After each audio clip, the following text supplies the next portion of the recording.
Hi எல்லாரும் எப்படி இருக்கீங்க? எல்லாரும் ரொம்ப நல்லா இருப்பீங்க அப்படின்னு நினைக்கிறேன். இன்றைக்குமே கூட vlog ஈவினிங்லேருந்து தான் ஸ்டார்ட் பண்ணுறேன். லைட்டாக மழை வர மாதிரி இருக்குது. ஸோ ஈவினிங்க்கு ஏதாவது சூடாக செஞ்சு சாப்பிட்லாம் அப்படின்ட்டு, இந்த தடவை ஃப்ரை அந்த மாதிரிலாம் இல்லாமல் கொஞ்சம் ஹெல்த்தியாக செய்யலாம் அப்படின்ட்டு ஸ்டார்ட் பண்ணியிருக்கேன். மிக்ஸி ஜாரில் 1 கப் அளவுக்கு ரவை எடுத்துக்கிறேன். நார்மல் எந்த ரவைனாலுமே ஓகே, வறுத்தது வறுக்காதது, பொடி ரவையோ இல்லை நீங்கள் வீட்டுக்கு உப்புமாலாம் போகிறதுக்கு வச்சுருப்பீங்க இல்லையா, அந்த ரவை தான். ஸோ காரத்துக்கு ஒரு 3 பச்சை மிளகா சேர்த்துக்கிறேன். இது நல்லா காரமாகவே இருக்கும். அப்புறம் ஒரு துண்டு இஞ்சி, அதையும் தோல் சீவிட்டு கட் பண்ணி அது கூட சேர்த்துக்கலாம். இது நீங்கள் பிரேக்ஃபாஸ்ட்டுக்கு, ஈவினிங் ஸ்நாக்ஸு, டின்னர் எதுக்கு வேணாலும் செஞ்சு சாப்பிட்லாம், நல்லாயிருக்கும். அதை கட் பண்ணி சேர்த்துக்கிறேன். சின்ன சொரக்காயில் ஒரு பாதி எடுத்திருக்கேன், தோல் சீவிட்டு அதையுமே கூட கட் பண்ணி சேர்த்துக்கலாம். ஒரு கப் அளவுக்கு போதும்.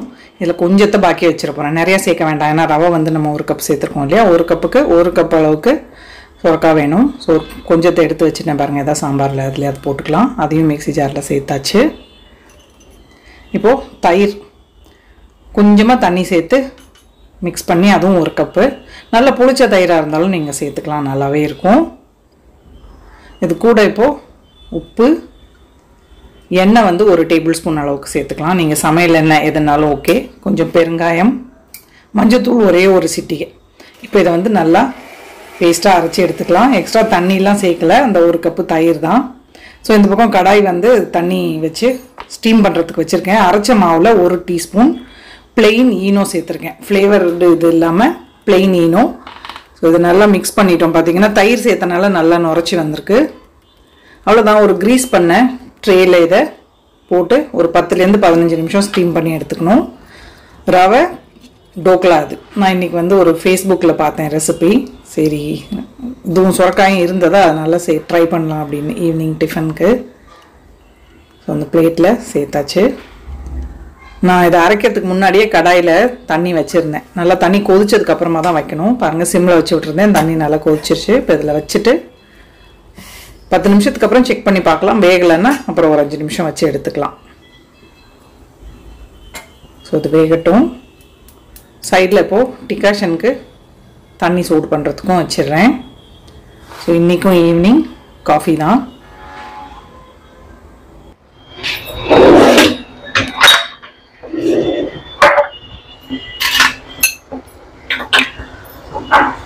ஸோ தண்ணி கொதிச்சிருச்சு. ஃபில்டர் காஃபி போடலான்னு. டோக்லா வெந்துட்டுருக்கு. கொஞ்சம் புலம்பும் போல தோணுச்சு, அதான் சரி பேசலாம் அப்படின்னு. நம்ம சென்னையில் ஒரு ரேப் கேஸ், அந்த தஸ்வந்த்னு ஒருத்தன் பண்ணான் பார்த்தீங்களா, 7 வயசு குழந்தைய. இப்போ சுப்ரீம் கோர்ட் அவனை ஃப்ரீயாக விட்டுருச்சு. முதல்ல இங்கே தூக்கில் போடணும் அப்படின்னு சொன்னாங்க. பெயிலில் வந்தப்போ அவங்க அம்மாவை வேற கொண்டுட்டு ஓடிட்டான். ஸோ பயமா இருக்கு, நம்ம பசங்களெல்லாம் எப்படி வெளியே அனுப்புறது, என்ன பண்றது அப்படின்னு சொல்லிட்டு. அரபு கண்ட்ரிஸ் மாதிரி எல்லாருக்கும் நடுவில் வச்சு தொங்க விட்டுறணும். இந்த மாதிரி எல்லாம் விட்டா எப்படி, பாருங்களேன் விட்டுருக்காங்க. அதே மாதிரி டெல்லி ரேப் கேஸ்லயும் பாத்தீங்கன்னா, இந்த 16 வயசு பையன் ஜுவனைல் அப்படின்னு சொல்லிட்டு அவனுக்கு தையல் மிஷின்லாம் வாங்கி கொடுத்து எங்கேயோ அனுப்பிட்டாங்க. அவன் தான் ரொம்ப இது பண்ணானா, மற்றவங்களுக்காவது தண்டனை கிடைச்சது. நம்ம நாட்டுல வயசு வச்சு இப்படி எதை வச்சு அவனை ஃப்ரீயா விட்டாங்கன்னு தெரியல. போதிய ஆதாரங்கள் இல்லாதனால அவனை ஃப்ரீயா விட்டுட்டாங்க. அவனுக்கு 2 கொலை பண்ணியிருக்கான். அந்த சின்ன பொண்ணை வேற இது பண்ணிட்டு இப்படிதான். இப்பெல்லாம் ஆம்பளை பசங்களுக்குமே கூட பாதுகாப்பெல்லாம் கிடையாது. நம்ம சொல்றோம் பொம்பளை பிள்ளைங்கன்னு, எல்லாமே அப்படிதான் இருக்காங்க. எங்க இருக்கோம் அப்படின்னு தெரியல. நான் நினைப்பேன், வெளிநாட்டுல போய் என்னத்துக்கு வேலை பார்க்கணும், அண்ணுவே கூட அங்க இருக்கணும்னு சொல்றப்ப நம்ம நாட்டுல இல்லாத என்ன இருக்கு, எதுக்கு எங்கேயா போகணும்னு சொல்றாங்க. இந்த மாதிரி பாக்குறப்போ பேசாம வேற எங்கேயா போயிடலாம் அப்படின்னு தோணுது. என்ன பண்றது? பேரண்ட்ஸ்க்கெல்லாம் எவ்வளவு பயமா இருக்கும் இல்லையா, சின்ன குழந்தைங்களை வச்சுட்டு வெளியில ஸ்கூலுக்கோ எங்க அனுப்பணும்னாலுமே யார் எப்படி இருப்பாங்கன்னு நமக்கு என்ன தெரியுது, எந்த புத்துக்குள்ள எந்த பாம்பு இருக்கும்னு. செம்ம கடுப்பு. நேத்து தான் பார்த்தேன் அந்த நியூஸ். பார்த்ததுல இருந்தே எனக்கு அவ்வளோ கோவம் வருது. அவங்க அம்மா பேசாம அவங்க அம்மாவை அவன் கொண்டுட்டான்ல, ஏதாவது சாப்பாட்டுல கலந்து கொடுத்துருக்கலாம். இப்படி பிள்ளைய பெற்றதுக்கு அந்த அம்மா அவனை போட்டு தள்ளி இருக்கலாம். என்ன பண்றது, நம்ம நாட்டுல சட்டத்துல அவ்வளோ ஓட்டைகள் இருக்கு.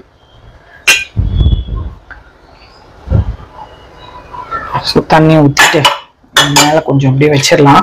அதே மாதிரி இன்னொரு மீனுமே கூட நேற்று பார்த்தேன். விஜய் இதுல நிறைய பேர் இறந்தாங்க பாத்தீங்களா மாநாடுல. நம்ம நாட்டுல மக்கள் ஏன் இப்படி இருக்காங்கன்னு தெரியல. உங்களுக்கு ஹீரோவை பிடிச்சிருக்கா, தாராளமா ஃபர்ஸ்ட் டே ஃபர்ஸ்ட் ஷோ எத்தனை ஷோ வேணாலும் போய் பாருங்க, உங்களால அவங்களுக்கு வருமானம் கிடைக்க போகுது. கட்சியே ஆரம்பிக்கிறாங்க அப்படின்னாலும் ஓட்டு போடுற அன்னைக்கு போய் ஓட்டு போடுங்க.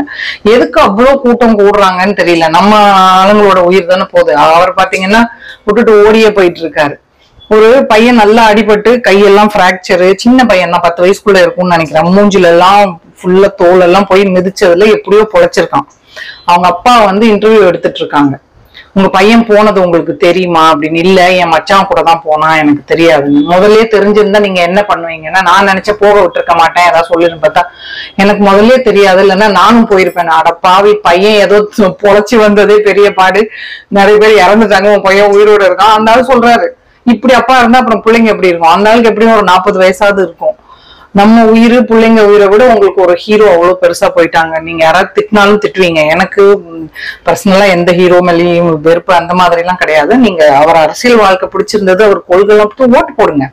எங்கேயாவது கூட்டம் கூடுறதுக்கு என்னத்துக்கு நேர்ல போய், அதை விட க்ளோஸ் அப்ல நீங்க டிவியில போட்டீங்கன்னா விஜய் ஃபேஸ பாக்கலாம். அதே மாநாடு டிவிலையும் காட்டுவாங்க. எதுக்கு மக்கள் இப்படி இருக்காங்கன்னு தெரியல. நம்ம உயிர் கூட அவ்வளவு இது இல்லைன்னு குழந்தைங்க, பிரெக்னன்ட் லேடிஸ் எல்லாம் போயிருக்காங்க. என்னத்த சொல்றது? நம்ம நாட்டுல எப்போ யாராவது தனி மனித ஆராதனை நிக்குதோ அப்பதான் வந்து மனுஷங்க. இது வந்து படிக்காதவங்க அப்படின்லாம் கிடையாது. நல்ல படிச்சவங்க, பெரிய போஸ்ட்ல இருக்கவங்களுமே கூட எவ்வளவு பேர் ஏதாவது படம் ரிலீஸ் ஆனா கஷ்டப்பட்டு டிக்கெட் வாங்கணும், ஃபர்ஸ்ட் டே ஃபர்ஸ்ட் ஷோ வாங்கணும், அது இதெல்லாம் சொல்றப்ப எனக்கு ஆச்சரியமா இருக்கும். நான் வேணாலும் நீங்க பிடிச்சிருந்ததுன்னா இது பண்ணுங்க. ஆனா போய் நம்ம உயிருக்கு ஆபத்தான மாதிரி விஷயங்களுக்கு எல்லாம் எதுக்கு போகணும் தெரியல. என்னமோ எங்க போய் முடிய போகுது அப்படின்னு தெரியல. என்னத்த நீங்க அவ்வளவு கூட்டத்துல போய் உங்களால பார்க்க முடியுமா? எங்கேயோ உயரத்துல ஒரு வண்டியில நின்றுப்பாங்க, நீங்க பக்கத்துலயாவது போக முடியுமா? ஏன் மக்கள் இப்படி இருக்காங்கன்னு தெரியல. சரி, அப்படி இருந்தா அப்புறம் பசங்களை எங்க சொல்ல? பேரண்ட்ஸே அப்படிதான் இருக்காங்க. எனக்கு நிஜமா ஆச்சரியமா இருந்தது. அந்த அப்பா நான் திட்டு வைப்பேன் அப்படின்னு சொல்லுவாருன்னு பார்த்தா எனக்கு தெரியாது, என் மச்சான் சொல்லல, முதலே தெரிஞ்சா நானும் போயிருந்திருப்பேன்னு. இந்த பிரச்சனை எல்லாம் இல்லாம இருந்து சொன்னா கூட பரவாயில்ல. பையன் பொழைச்சதே பெரிய விஷயம். நல்லா இவ்வளவு பெரிய மாவு கட்டு போட்டு மூஞ்செல்லாம் அப்படியே வெள்ளையா ஸ்கின் தெரியுது, உள்ள இருக்க சதை தெரியுது. அந்த அளவுக்கு அடிபட்ட பையனோட அப்பா தெரிஞ்சிருந்தா நான் போயிருப்பேங்கிறார். அப்படிதான் இருக்கு. என்ன பண்றது? இது ஒரு 15 நிமிஷம் வேகணும். வெந்ததுக்கு அப்புறம் சிம்பிளா ஒரு தாளிப்பு போடணும். அண்ணுவா இருந்தா என்ன சொல்லுவா? ரவால பண்ணா உப்மாவை நீ டிஃப்ரெண்டா பண்ணி தெரியாது. சொரக்கா இன்னைக்குதான் பார்த்தேன், ஒரு வீடியோ பார்த்தேன் ஃபேஸ்புக்ல. அதை பார்த்துதான் இந்த ரெசிபி, தர்னிஸ் கிச்சன் அப்படின்னு ஸ்க்ரோல் பண்ணப்ப வந்துச்சு. என்கிட்டயும் ஒரு சொரக்கா, ஒரு அரை சொரக்கா ஒரு வாரமா ஃப்ரிட்ஜ்ல கிடந்தது. தோல் லைட்டா கலர் கூட மாற ஆரம்பிச்சது. சரி, ஈவினிங் ஸ்நாக் மாதிரி பண்ணிக்கலாம் அப்படின்னு. ஹஸ்பண்ட் வெளியே போயிருக்காரு. லஞ்ச் எனக்கு மட்டும் தான் இன்னைக்கு. வெஜிடபிள் பிரியாணி தான் பண்ணேன் கொஞ்சமா. ஆனா அதுவே ஒரு கிளாஸ் ரைஸ் போட்டது ராத்திரி எங்க 2 பேருக்குமே இருக்கும் போல. ஸோ இதுவும் ஸ்நாக்ஸ் மாதிரி பண்ணிட்டோம் அப்படின்னா முடிஞ்சோம். டெட்டு பாருங்க, இங்க எங்கேயாவது காத்து லைட்டா அடிச்சு அவர் அங்க இருப்பாரு. நல்லா காத்து அடிக்குது. அண்ணா நகர்ல வில்லிவாக்கத்துலாம் மழையா? எங்க வெளியே போயிருந்தப்போ வீடியோ போட்டு காட்டினாரு, அங்க மழை பெய்யுதான்னு. இங்க மழை இல்லை எங்க ஏரியால. இருட்டிட்டு வருது, பட் அங்க வந்து நல்ல மழை. டைம் பாருங்களேன், 4:15 தான் ஆகுது. 4:15 தான் ஆகுது. அதுக்குள்ளேயே நல்லா இருட்டிட்டு வருது. ஸோ நான் இந்த ஏரியால இனிமேதான் மழை இருக்கும் அப்படின்னு நினைக்கிறேன். 10 நிமிஷத்துக்கு மேல ஆச்சு. வெந்துருச்சான்னு பார்க்கலாம். ஸோ நல்லா வெந்துருச்சு. ஆஃப் பண்ணிடலாம். கரண்டி தாளிக்கிறதுக்கு வச்சிருக்கேன். கொஞ்சம் எண்ணெய் சேர்த்துக்கலாம். எண்ணெய் சூடானதும் கொஞ்சமா கடுகு, பச்சை மிளகா வேணாலும் சேர்த்துக்கலாம். நான் சேர்க்க போறது இல்லை. கொஞ்சம் வெள்ளை எள்ளு, கொஞ்சம் பெருங்காயம், பொரியுது. இப்போ கருவேப்பிலையும் மல்லியிலையும் கொஞ்சம் சேர்த்துட்டு ஸ்டவ் ஆஃப் பண்ணிடலாம்.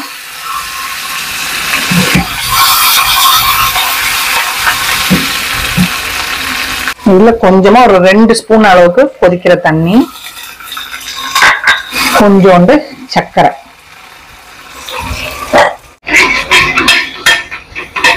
அவ்வளவுதான். இதுக்கு தாளிப்பு ரெடி. இப்போ இது மேல கொஞ்சமா மிளகாத்தூள், அவங்க வந்து இந்த பிக்கிள் மசாலான்னு வச்சிருக்காங்க, அது போடுறாங்க. நம்ம இட்லி பொடி கூட போட்டுக்கலாம். ஸோ நான் வந்து பிளெயின் மிளகாத்தூள், காஷ்மீரி ரெட் சில்லி போட்டு கொஞ்சமா சேர்த்துக்கிறேன் மேல. ரொம்ப காரமா இருக்காது. தாளிச்சு வச்சிருந்தோம்ல, அந்த கலவையை மேல ஊத்திடலாம். எல்லா இடத்துலயும் ஸ்ப்ரெட் பண்ற மாதிரி.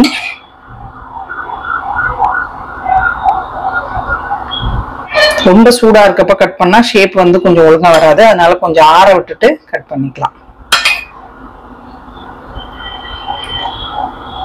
பாருங்க சூப்பரா நம்ம ரவா டோக்லா ரெடி. ஸோ டோக்லா ஆறி இருக்கும், பிடிச்ச ஷேப்ல கட் பண்ணிக்கலாம்.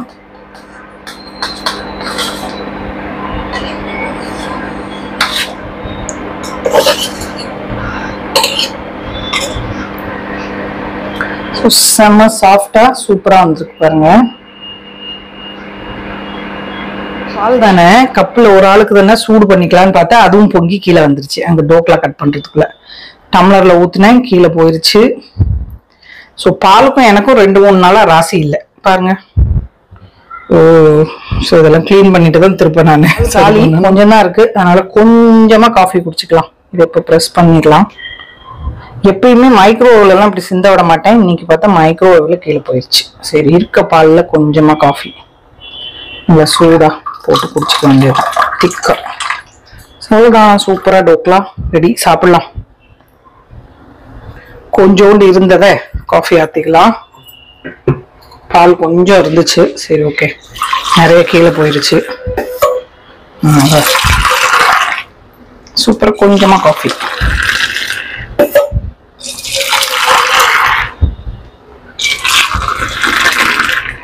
நைஸ், கமகமன் இருக்கு வாசனையா. இங்க பாருங்க மழை இல்ல, அண்ணா நகர்ல வில்லிவாக்கத்துல எல்லாம் மழை அப்படின்னு சொன்னாங்க. கொஞ்சம் லைட்டா அப்ப இடிச்சா மாதிரி இருந்தது, நின்னுருச்சு. நல்லா சுட சுட காஃபி சூப்பர் சாஃப்டா வந்திருக்கு. நம்ம இதுல சொரக்காலாம் சேர்த்து பண்ணியிருக்கோம்.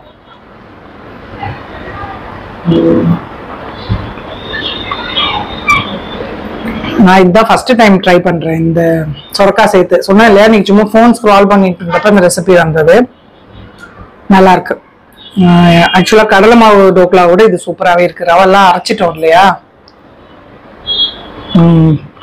நைஸ்.